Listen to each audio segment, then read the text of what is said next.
ഇതേ pant cutting ചെയ്ത് stitching ചെയ്ത് കൊടുത്തപ്പോൾ ആൾക്ക് ഇഷ്ടപ്പെട്ടിട്ട് എനിക്ക് ഇത്രയും ഓർഡേഴ്സ് കിട്ടിയിട്ടുണ്ട്. അപ്പോൾ നിങ്ങൾക്കറിയാമല്ലോ ആൾക്ക് എത്രമാത്രം കംഫർട്ടായിരിക്കും ഇത് ധരിക്കാനായിട്ടെന്ന്. അപ്പോൾ നമുക്ക് വീഡിയോയിലേക്ക് കടക്കാം. തുണി 4ആയിട്ട് മടക്കിയെടുക്കാം.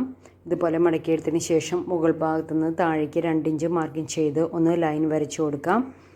എന്നിട്ട് ആ ഭാഗത്തു നിന്ന് താഴോട്ടാണ് ലെങ്ത്ത് മാർക്കിങ് ചെയ്ത് കൊടുക്കേണ്ടത്. ലെങ്ത്ത് 37 ഇഞ്ചാണ് ഇവിടെ എടുത്തിരിക്കുന്നത്.